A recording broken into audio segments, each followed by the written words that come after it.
queridos! O conteúdo de hoje é um conteúdo muito simples, mas que exige um pouco de atenção de cada um de vocês, ok? A gente vai trabalhar pronomes e dois tipos específicos de pronomes. Primeiro, pronome interrogativo e depois, pronome relativo. O pronome interrogativo é bem simples, o próprio nome já diz, ele inicia, ele participa das interrogações, das perguntas.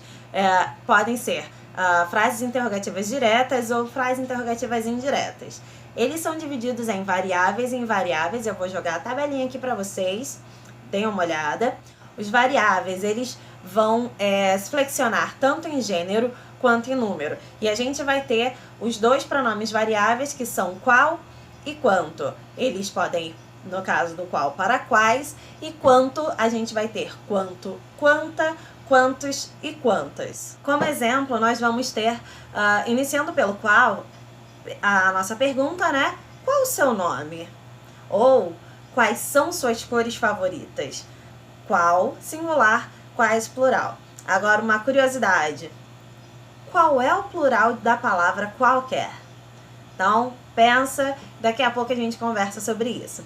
E quando a gente fala sobre quanto e as suas variáveis, quanta, quantos e quantas, vai se aplicar para concordar dentro da frase em gênero e número também, assim como foi nos exemplos anteriores, ok? Então, quantos anos você tem? Ou quanto custa esse salgadinho? Quantas crianças vieram à nossa festa? Quanta sopa você vai querer? Então, a gente precisa conhecer as variáveis, as variações, as flexões de cada pronome. Nas frases interrogativas diretas é muito simples, é muito fácil identificar. Agora, eu posso utilizar os mesmos exemplos, ou exemplos parecidos, mas nas interrogativas indiretas. Quantas crianças virão aqui? Substituindo para indireta, eu gostaria de saber quantas crianças virão aqui. Por quê?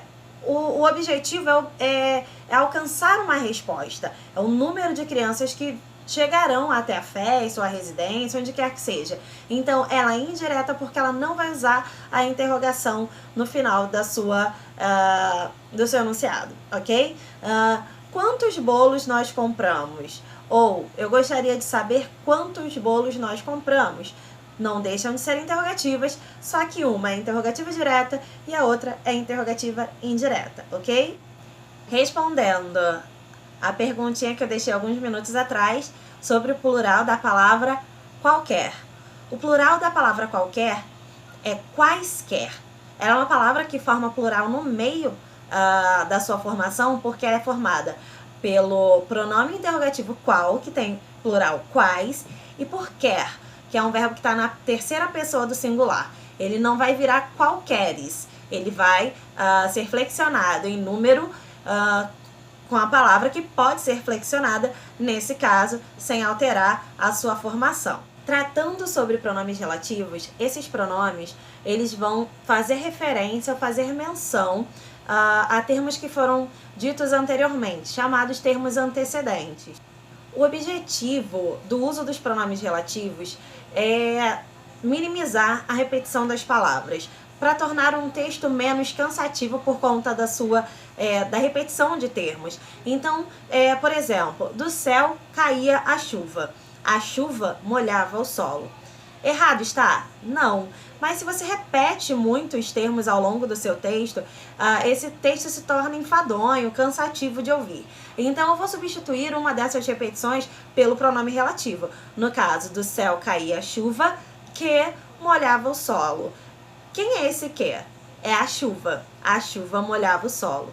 A gente vai lá pra frente ver que esse pronome relativo ele vai assumir as funções do termo que ele substitui. Nesse caso, a chuva molhava o solo, a chuva é o meu sujeito. Então, esse que admitiria ou assumiria a função de sujeito da oração. Mas isso é papo por uma outra conversa. Os pronomes relativos, eles também vão ter essa característica de variáveis e invariáveis. E eu vou colocar a tabelinha também para vocês. Deem uma olhada. Percebam que nós teremos o qual, os quais ele vai ter a sua variação. A gente vai ter cujo, que vai ter a variação, a flexão em gênero e número também, quanto, que também vai variar. Daí nós temos os invariáveis, que são quem, que e onde. O que ele vai funcionar como pronome relativo quando ele se referir a alguém, pessoa, né? Que foi dito, mencionado anteriormente, não quando ele vier iniciando uma frase interrogativa. Então, o quem, ele pode existir nessas duas possibilidades, vai depender da análise de cada oração. Quando eu utilizar o quem, eu vou estar me referindo a pessoas, e quando eu utilizar o que, eu posso estar me referindo tanto a pessoas quanto a objetos, coisas, animais. E um detalhezinho, quando eu colocar antecedendo o pronome que, o pronome demonstrativo o, na situação de o que, isso vai ser equivalente a aquilo. Então, cuidado com essa correlação. E agora a gente entra na parte mais gostosinha, que é a exceção, que é o pronome cujo, indica a posse. Algo pertence ao termo antecedente. Quando a gente fala sobre pronome relativo, a gente geralmente se refere ao antecedente. No caso do pronome pronome relativo cuja ou cujo e suas flexões, ele vai indicar o pertencimento. Então, ele é um pronome relativo possessivo. E como cujo e suas flexões são a exceção, ele vai se referir a algo que é posterior a ele, não a algo que já foi mencionado.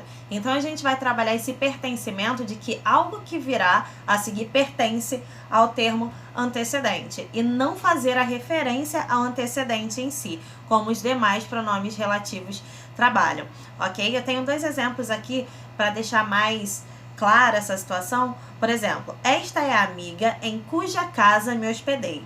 Essa casa pertence à amiga, mas o cuja refere-se à casa, então ele tá ali no meio e se refere a algo que vem em seguida, ok? E não só se referir, ele vai indicar o pertencimento, então a casa pertence a essa amiga. A outra oração, esta é a região cujas cachoeiras são lindas, outro período na realidade. Essa é a região cujas cachoeiras são lindas, as cachoeiras pertencem à região. E esse cuja se refere a essas cachoeiras. Então, ele vem após, demonstrando o pertencimento dele ao termo antecedente. Mais um pronome que é pouco trabalhado é o quanto. Ele também é um pronome relativo e geralmente vem acompanhado de tudo ou de tanto, como nos exemplos a seguir. Disse tudo quanto queria durante o discurso. Então, tudo quanto, tanto quanto, todos quantos. Geralmente, não sempre, mas geralmente ele vai ter esse complemento, né? Vai ter esse antecedente para daí determinar o seu valor indefinido, ok? Vai ser acompanhado de pronomes indefinidos para completar esse sentido de indefinição. E para fechar, a gente tem o pronome relativo onde, que sempre vai indicar lugar, ok? É um pronome que é equivalente ao uso de em que ou no qual.